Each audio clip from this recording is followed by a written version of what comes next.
25-30 lakh deposit ಇತ್ತು. ಅವ್ರಿಗೆಲ್ಲ dollars ಲೆಕ್ಕ ಇದ್ರ ಲೆಕ್ಕದಲ್ಲೇ some people devoured his money. Yes, yes, yes. Devoured his money. And their name should not be uttered here. ನೀವು ಯಾವ ರೀತಿ ಅವ್ರ ಹತ್ರ ಬರೆಯೋದು ಓದೋದು ಕಲ್ತ್ರಿ?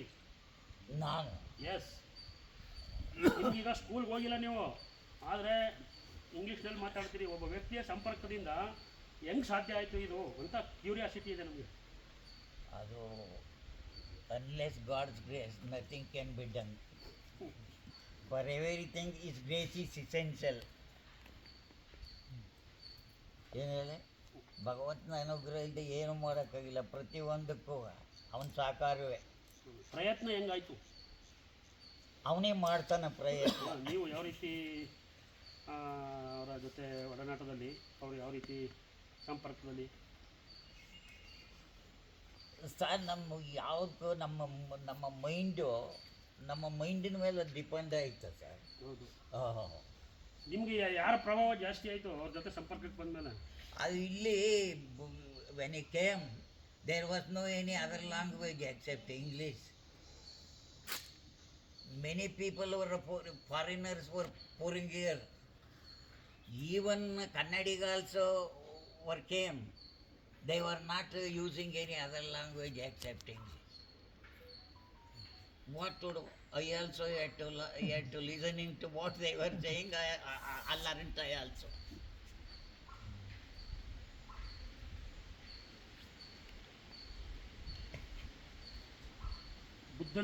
ಇದನ್ನ ಅವರು ಜಾಸ್ತಿ. Buddha is a great one.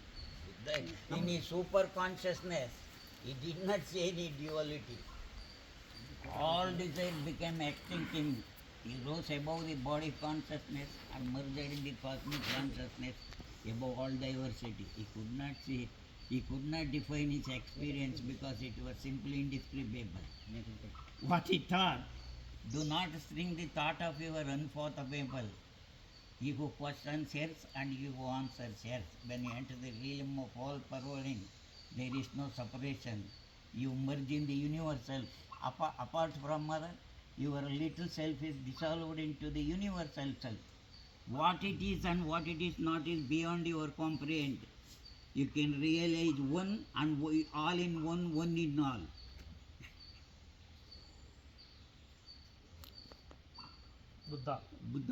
Buddha said. ನಿಮ್ಮ ರೂಟೀನ್ಸ್ ಏನೀಗ? ಆಶ್ರಮಕ್ಕೆ ತೊಡಗಿಸ್ಕೊಂಡಿದ್ದೀರಾ ಅಥವಾ? ಇಲ್ಲ, ಇವಾಗ ಅವರು ಇಲ್ಲಿ ಮನೆ Sir, I am 81 years and I can do nothing. I have no able to do anything. By the God of grace, I am wandering here and there. By the blessing of Swamiji. ಶಾಂತಿ ಮಲ್ಲಿಕಾರ್ಜುನ. ನಮ್ಮ ಸ್ವಾಮೀಜಿ, ಈ Swamiji when he came, this ashram has developed. Yes, 100%. 100% developed. So ಒಂದು atmosphere create ಆಯಿತು. Very good atmosphere. Yes. Nobody was done like this. ನಮಗೆ ಭಾಳ ಆತಂಕ ಆಯಿತು.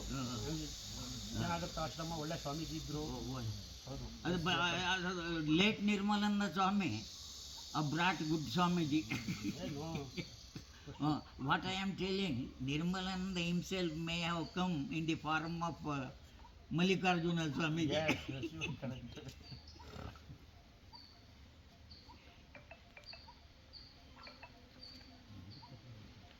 ಈಗಲೂ ನೀವು ಓದ್ತೀರಾ ಬುಕ್ಸು? ಓದ್ತೀನಿ. ಯಾರ ಬುಕ್ಸು? ಎಲ್ಲರ ಬುಕ್ನು ಓದಿಸ್ತೀನಿ. ಸ್ವಾಮಿ ವಿವೇಕಾನಂದ್ರ ಹೋಗ್ತೀನಿ. Arise, awake and stop not till desired end is reached. Be not afraid, for all great power through history of humanity has been with the people. From out of their ranks have come all the great geniuses of the world. ಏನು ಹೇಳಿದ್ರು ಅಮೇರಿಕಾದಲ್ಲಿ, sisters and brothers of America, it fills my heart with joy and speak about right answer in response, the warm cordial welcome which you have given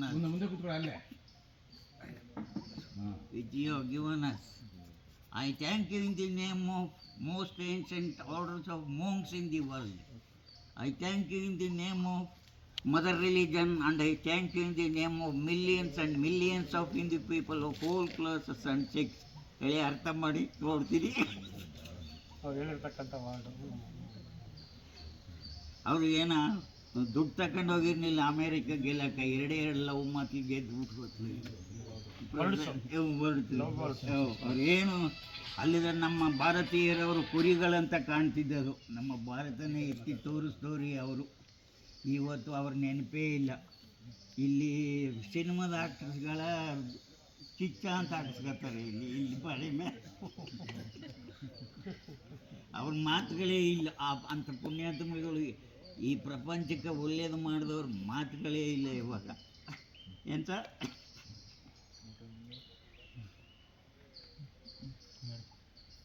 ಇವರು ಸ್ವಾಮೀಜಿಯವರು ಹುಬ್ಳಿಯಿಂದ ಇಲ್ಲಿ ಬರ್ಬೇಕಾದ್ರೆ ಕಾರಣ ಬಿಜಾಪುರ ಇವರು ಜ್ಞಾನ ಯೋಗಾಶ್ರಮದಲ್ಲಿ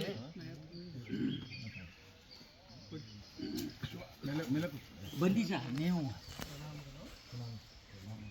ಅವೆಲ್ಲರೂ ಒಂದು ಲಯನ್ಸ್ ಕ್ಲಬ್ ವತಿಯಿಂದ ಕಾಡಿನ ಮಧ್ಯದಲ್ಲಿ ಆಶ್ರಮಕ್ಕೆ ಬಂದಿದ್ದಾರೆ. ಈಗಾಗಲೇ ಸ್ವಾಮೀಜಿಯವರ ಬಗ್ಗೆ ಕೆಲವು ಮಾತುಗಳನ್ನು ಹೇಳಿದ್ದಾರೆ. ಸ್ವಾಮೀಜಿಯವರು ವಿಶ್ವವನ್ನೆಲ್ಲ ಸುತ್ತಿ ಇಲ್ಲಿಗೆ ಬಂದು 11 ವರ್ಷ ಮೌನ ಅನುಷ್ಠಾನಗಳನ್ನು ಮಾಡಿ ಅವರು ಒಂದಿನ ಸುಮ್ಮನೆ ಬರಿತಾ ಕುಳಿತಾಗ ಅವರು ಕಡೆ ಒಂದು ಕಾಡಿನೊಳಗಿರುವಂಥ ಒಂದು ಜಿಂಕೆಯ ಸಮೂಹದಲ್ಲಿ ಇಲ್ಲಿ ಬಂದಿರ್ತದೆ. ಅದರಲ್ಲಿ ಒಂದು ಮರಿ ಬಂದು ಅವ್ರ ತೊಡೆ ಮೇಲೆ ಕುಳಿತಿದೆ. ಅದು ಮರಿ ತೊಡೆ ಮೇಲೆ ಕುಂತದ್ದು 10 ವರ್ಷ ಅವ್ರ ಕಡೆ ಇರ್ತದೆ. ಅದರ ಹೆಸರು ಬಂದಿ ಅಂತ ಇಡ್ತಾರೆ. ಬಾಂಬೆ ಅವರು ಎಲ್ಲೆಲ್ಲಿ ಆಶ್ರಮದಾಗ ಓಡಾಡ್ತಾರೋ ಅದೆಲ್ಲ ಓಡಾಡ್ತಾನೆ ಇರ್ತದೆ. ಯಾವಾಗ 10 ವರ್ಷದ ನಂತರ ಒಂದು ಕರ್ನಾಟಕ ಸರ್ಕಾರ ಒಂದು ಫಾರೆಸ್ಟಲ್ಲಿ ಒಂದು ರೂಲ್ಸ್ ಮಾಡ್ತಾರಲ್ಲ, ಯಾವ ಪ್ರಾಣಿಗಳು ಯಾರು ಸಾಕಬಾರ್ದು ಅಂತ, ಆವಾಗ ಸ್ವಾಮೀಜಿಯವರು ಅದು ಕಾಡಿಗೆ ಕಳಿಸೋಣ ಅಂತ ಯೋಚನೆ ಮಾಡ್ತಾರೆ. ಆ ಸಂದರ್ಭದಲ್ಲಿ ಅದು ಸ್ವಯಂ ಆಗೇ ಪ್ರಾಣ ಬಿಡ್ತವೆ. ಅದು ಭಾವನೆ ಅರ್ಥಕೊಂಡು ಆ ಗುರುಗಳಿಗೆ ಭಾಳ ಮನಸ್ಸಿಗೆ ನೋವು ದುಃಖ ಆಗಿ ಅದರದೊಂದು ಇಲ್ಲಿ ಸ್ಕೆಚ್ ಮಾಡಿದ್ದಾರೆ. ಆ ಬಳಿಕ ನೋಡಿ ಅದ್ರ ಬಗ್ಗೆ ಎಲ್ಲ ಹಿಸ್ಟ್ರಿ ಬರೆಸಿದ್ದಾರೆ. ಮತ್ತು ಈ ರೀತಿಯಾಗಿ ಅವ್ರದ್ದೊಂದು ಜೀವನ ಇತ್ತು. ಮತ್ತು ಯಾವಾಗಲೂ ತಮ್ಮದೇ ಆದಂಥ ನಿಯಮಗಳನ್ನು ಮಾಡಿಕೊಂಡು ಇಲ್ಲಿ ಯಾವಾಗಲೂ ಸೈಲೆಂಟ್ ಆಗಿ ಇರುವಂಥವ್ರು. ಚಾಮರಾಜನಗರದಲ್ಲಿ ವಿಶೇಷವಾಗಿ ಈ ಕಾಡು ಭಾಳ ಪ್ರಾಕೃತಿಕ ಸೌಂದರ್ಯದಿಂದ ಕೂಡಿದೆ. ಇದೊಂದು ದೇವಭೂಮಿ. ಯಾಕೆಂದರೆ ಒಂದು ಕಡೆ ಶಿವನ ಸ್ಥಾನ, ಮತ್ತೊಂದು ಕಡೆ ವಿಷ್ಣುವಿನ ಸ್ಥಾನ, ಪರಶುರಾಮರು ತಪಸ್ಸು ಮಾಡಿರುವಂಥ ಸ್ಥಾನ, ಕನಕದಾಸರು ಬಂದು ಹೋಗಿರುವಂಥ ಕ್ಷೇತ್ರ, ಹೀಗೆ ಅನೇಕ ವೈವಿಧ್ಯಗಳನ್ನು ಒಳಗೊಂಡಿರುವಂಥದ್ದು. ಇದು ರಿಜಿಸ್ಟರ್ ಫಾರೆಸ್ಟ್ ಇರೋದರಿಂದ ಸಿಂಹ, ಜಿರಾಫೆಗಳನ್ನಷ್ಟು ಬಿಟ್ಟು ಉಳಿದು ಎಲ್ಲ ಪ್ರಾಣಿಗಳನ್ನು ನೋಡಲಿಕ್ಕೆ ಇಲ್ಲಿ ಸಿಗುತ್ತಿವೆ. ಮತ್ತು ಎಲ್ಲ ಬೆಟ್ಟಕ್ಕಿಂತ ಇದು ವಿಶೇಷವಾಗಿ ಭಾಳ ಶಾಂತಿಯುತವಾದಂಥದ್ದು. ನೀವು ಇಲ್ಲಿ ಸುಮ್ಮನೆ ಕುಳಿತಾಗ ಇಲ್ಲಿ ಗಾಳಿ ಬಿಟ್ಟಿತ್ತು ಅಂದರೆ ಗಾಳಿಯಾಗ ನಿಮಗೆ ನಾದಗಳು ಕೇಳಿಸ್ತವೆ. ನೀವು ಇಲ್ಲಿ ಗಾಳಿಯಲ್ಲಿ ನಾದಗಳು ಕೇಳಿಸ್ತವೆ. ಮತ್ತು ಇಲ್ಲಿ 320 ವಿಜಾತಿಯ ಪಕ್ಷಿಗಳಿವೆ. ಅವು ಋತುಗಳಿಗೆ ಅನುಸಾರವಾಗಿ ಎಲ್ಲ ಇಲ್ಲಿ ಅಂಜೀರದೆ, ಸ್ಟಾರ್ ಹಣ್ಣುಗಳು ಎಲ್ಲ ತಿನ್ನಲಿಕ್ಕಾಗಿ ಬರ್ತವೆ. ಆನೆಗಳು ಒಳಗೆ ಬರ್ತವೆ.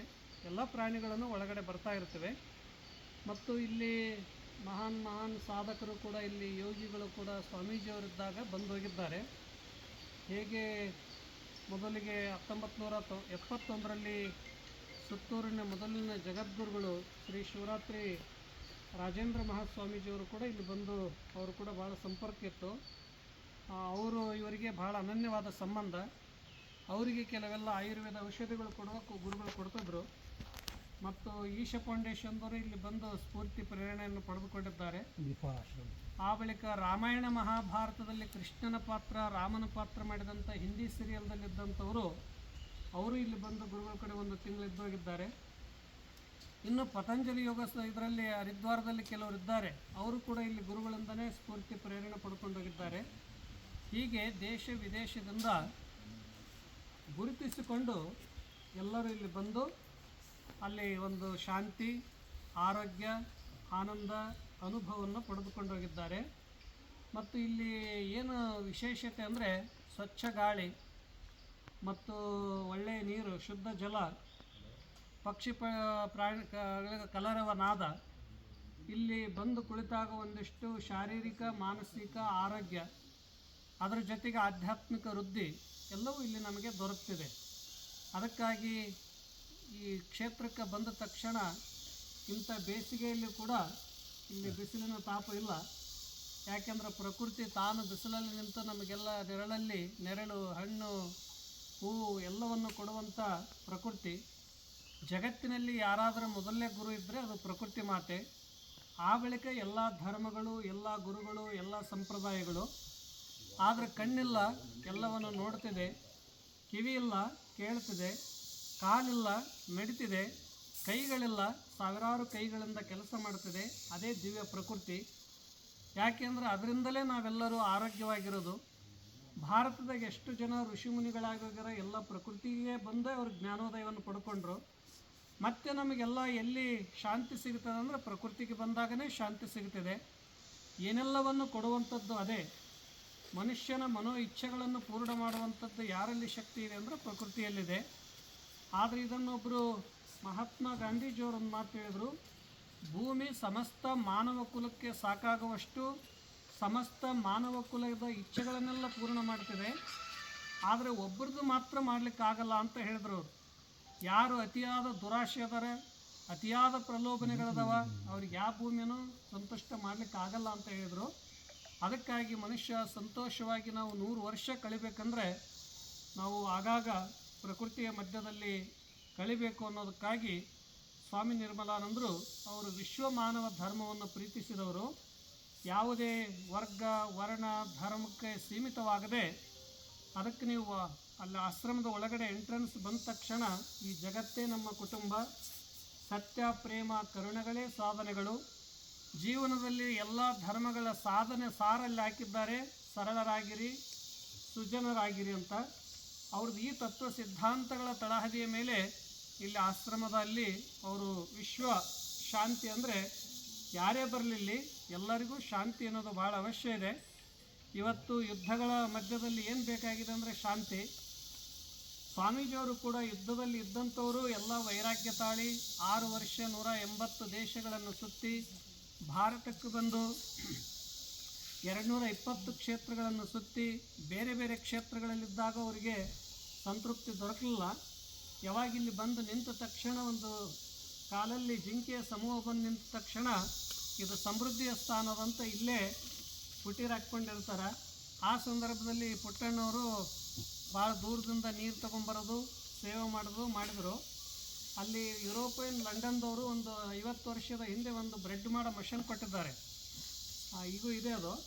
ಬ್ರೆಡ್ ಮಾಡೋ ಮಿಷನ್ದಲ್ಲಿ ಇವರೆಲ್ಲ ರಾತ್ರಿ ಬ್ರೆಡ್ ಮಾಡಿ ಬಂದವರಿಗೆಲ್ಲ ಬ್ರೆಡ್ ಜಾಮ್ ಕೊಡ್ತಿದ್ರು ಸ್ವಾಮೀಜಿಯವರು.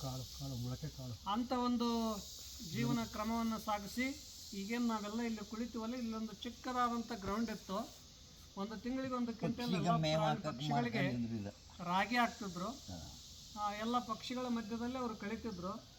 ಯಾರು ಅವರಿಗೆ ಸ್ವಾಮೀಜಿ ಇಂಥ ಕಾಡಿನಲ್ಲಿ ಯಾಕಿದ್ರಿ, ನೀವು ಬೇಕಾದರೆ ಬನ್ನಿ ಊರಲ್ಲಿ ಇರಬೇಕಂದಾಗ ಅವರು ಹೇಳ್ತಿದ್ರಂತ, ನನಗೆ ಅಮೇರಿಕಾದಲ್ಲೇ ಆಶ್ರಮ ಮಾಡಿಕೊಡ್ತು ಅಂದರು. ನಾನು ಬೇಡಂತ ಈ ಕಾಡು ಇಷ್ಟಪಟ್ಟು, ಈ ಕಾಡಿನ ಜನರ ಇಷ್ಟಪಟ್ಟು ಇದ್ರ ಮಧ್ಯದಲ್ಲಿ ನಾನಿದ್ದೇನೆ. ನನಗೆ ಎಲ್ಲ ವೈಭವಗಳನ್ನು ತ್ಯಾಗ ಮಾಡಿ ಕೊನೆಯವರೆಗೂ ಅವರು ಸಾಧನ ಮಾಡಿ ಕೊನೆಗೆ ಎಲ್ಲ ಭಕ್ತರಿಗೆ ಕರೆದು 1997ರಲ್ಲಿ ಜನವರಿ 10 ವೈಕುಂಠ ಏಕಾದಶಿ ಪಾವನ ಪರ್ವದಲ್ಲಿ ಅವರು ಸ್ವಯಂ ಸಮಾಧಿಯನ್ನು ತಗೊಂಡ್ರು. ಈ ರೀತಿಯಾಗಿ ಅವರು ಸ್ವಯಂ ಸಮಾಧಿಯನ್ನು ತಗೊಂಡು ಆದ ಬಳಿಕ ಬ್ರಹ್ಮದೇವ ಸ್ವಾಮೀಜಿಯವರಿದ್ದರು. ಅವರು ಪ್ರಣವಾನಂದ ಸ್ವಾಮೀಜಿಯವರನ್ನು ತಂದು ಬಿಟ್ಟ ಬಳಿಕ ಅವರು 18-20 ವರ್ಷಗಳ ಕಾಲ ಈ ಕ್ಷೇತ್ರದಲ್ಲಿ ಇದ್ದುಕೊಂಡು ಎಲ್ಲ ಸಾಧನೆ ಮಾಡಿ ಇದು ಮಾಡಿದರು. ನಾವು ಕೂಡ ಮೊದಲಿಗೆ ಬಿಜಾಪುರ ಸಿದ್ದೇಶ್ವರ ಮಹಾಸ್ವಾಮೀಜಿಯವ್ರ ಕಡೆ ಇದ್ವಿ. ಅವರು ಜ್ಞಾನಯೋಗಿಗಳು, ನಿರಾಭಾರಿಗಳು. ಅವರು ಬದುಕಿನ ತುಂಬೆಲ್ಲ ಪ್ರವಚನ ಮಾಡಿದರು, ಯಾವುದೂ ಅಪೇಕ್ಷೆಗಳಿಲ್ಲದಂತೆ. ಭಾಳಷ್ಟು ಜನರ ಮನಸ್ಸುಗಳನ್ನು ಕಟ್ಟಿದರು.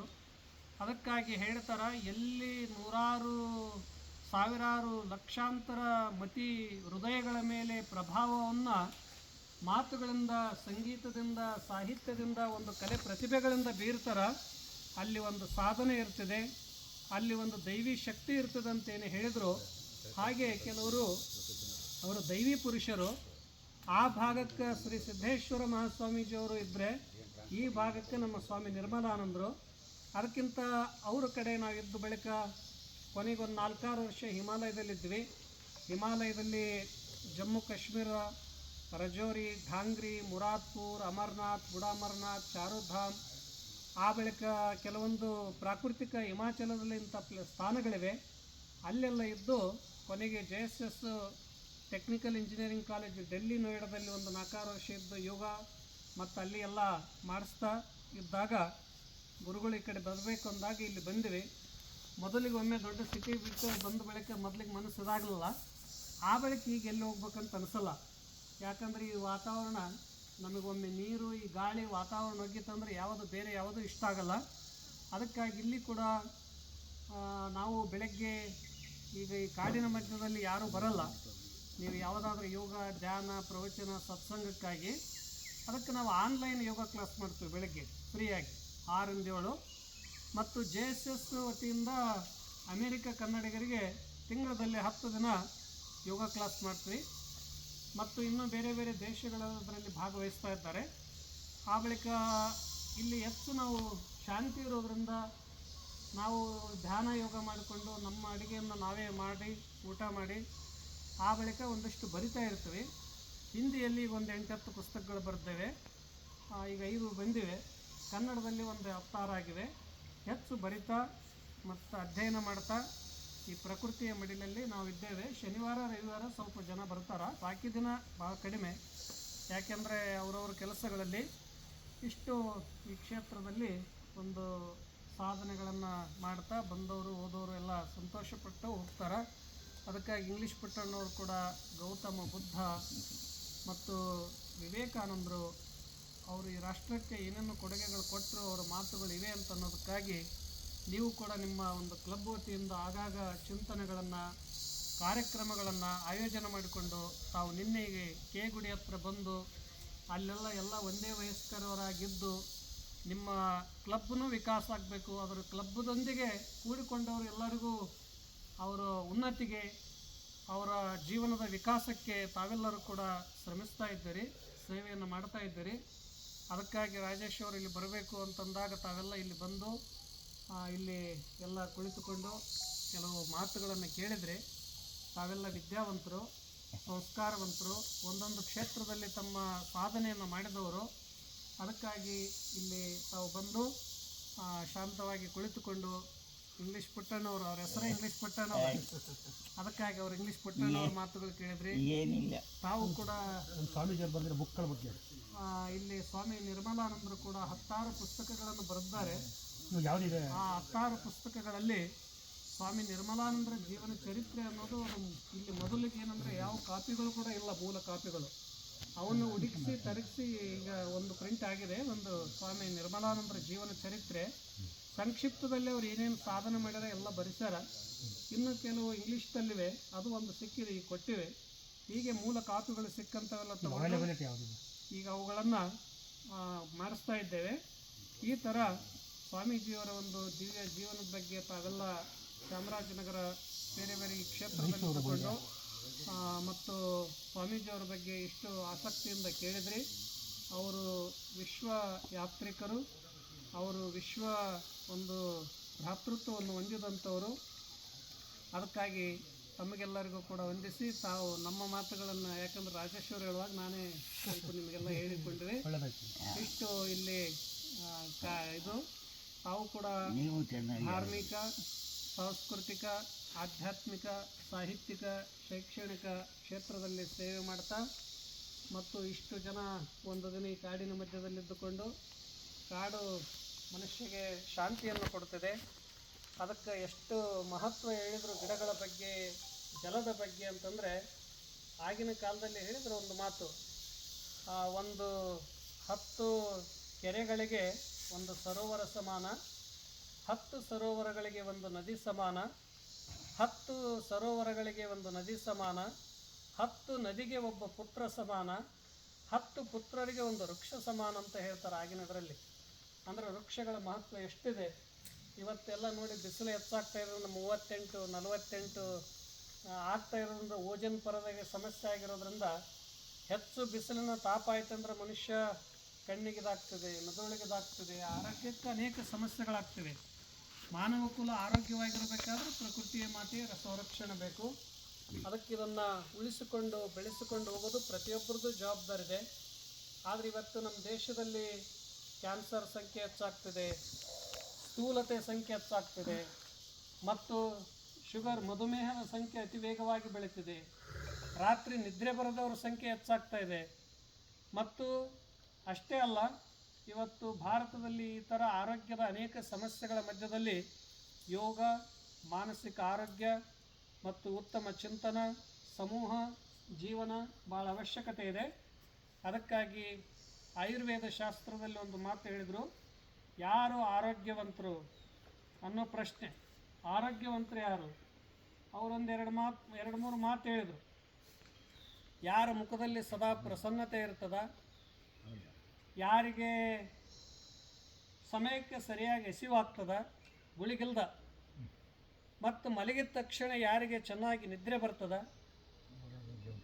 ಎದ್ದ ತಕ್ಷಣ ಯಾರು ನಕ್ಕು ಅಂತ ಹೇಳ್ತಾರ, ಎದ್ದ ತಕ್ಷಣ ಹೊಟ್ಟೆ ಸ್ವಚ್ಛ ಆಗ್ತದ, ಅವರೇ ಆರೋಗ್ಯವಂತರು. ಇದ್ರ ವಿರುದ್ಧ ಇತ್ತಂದ್ರೆ ಅನಾರೋಗ್ಯವಂತರಂತ ಭಾರತ ದೇಶದ ಆಯುರ್ವೇದ ಶಾಸ್ತ್ರದಲ್ಲಿ ಇವು ಮಾತು ಹೇಳ್ಯಾರ. ಎಷ್ಟು ಅವರು ಚೆನ್ನಾಗಿ ಹೇಳಿದ್ದಾರೆ. ಅದಕ್ಕಾಗಿ ಮನುಷ್ಯನಿಗೆ ಇವತ್ತು ನಮ್ಮ ಆರೋಗ್ಯವನ್ನು ಕಾಪಾಡಿಕೊಳ್ಳೋದಕ್ಕಾಗಿ ಇಂಥ ಸಮೂಹ ಚಿಂತನೆಗಳು, ಸಮೂಹ ಕಾರ್ಯಗಳು ಭಾಳ ಅವಶ್ಯ ಬೇಕು.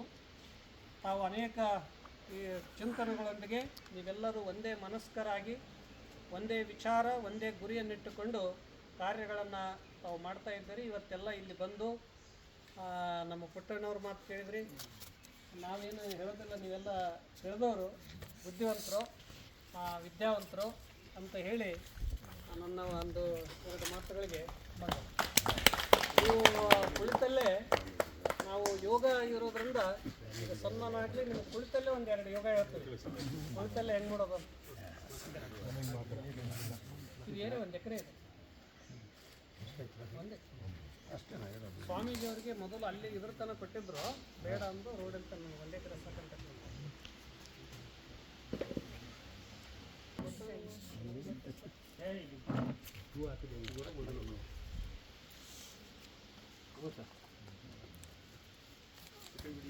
ಜೆ ಪಿ ಅವ್ರ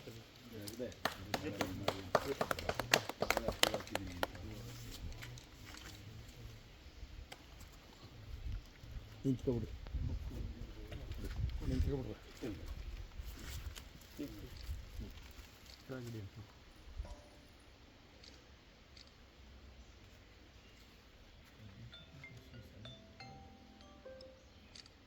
ಫೋಟೋ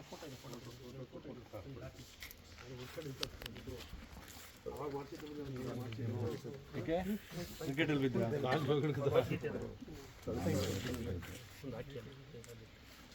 ಬ್ಯಾನರು ಬರಲಿ.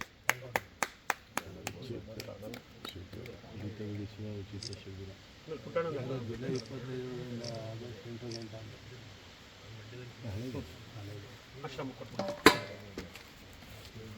ಮೆನ್ಸಲು ಮಾಡಬೇಕು. ಕ್ಯಾಬಿನೆಟ್ ಮೀಟಿಂಗ್ ECS ಇದರೆಲ್ಲ ಮಾಡಿಸಿ ಕೊಡ್ತಾ ಬಿಡಿಸೋದು. ಬನ್ನಿ ಪುಟ್ಟಣ, ಸ್ವಾಮೀಜಿ ಗುರು, ನೆಕ್ಸ್ಟ್ ನೀವು. ಅವರೇನು ಬಿಡಿಸೋದು?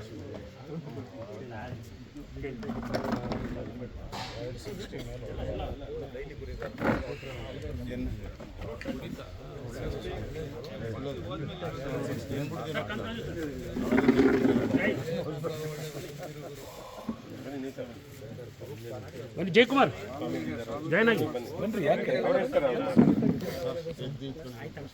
ಬನ್ನಿ. ಓಂ ವೆಂಕಟೇಶ್ ಭದ್ರಂ ಪಶ್ಯೇಮಾಕ್ಷೇಮೈಸ್ತುಷ್ಟವಸಸ್ತಶೂಭಿರಹಿತಂ ಯದಾಯುಃ. ಓಂ ಶಾಂತಿಃ ಶಾಂತಿಃ ಶಾಂತಿಃ.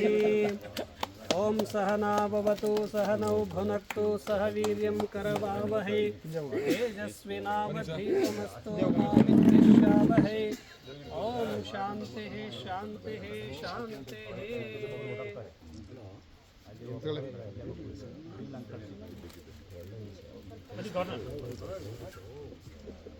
ಸರ್ ಅದು ಎಷ್ಟು ಉಪಯೋಗ ಯಾವ ಫೋಟೋನು ಇಸ್ಕೊಬಿಡು. ಕೋವಿಡ್ ಅಯ್ಯೋ ಇಸ್ಕೊಂಡು ಬೇಕಾ ಅದೇ ಬೇಕಾ ಡ್ಯಾಮಿಗೆ ಕಾಣಿಸುತ್ತಾರೆ ಒಂದು ಫೋಟೋ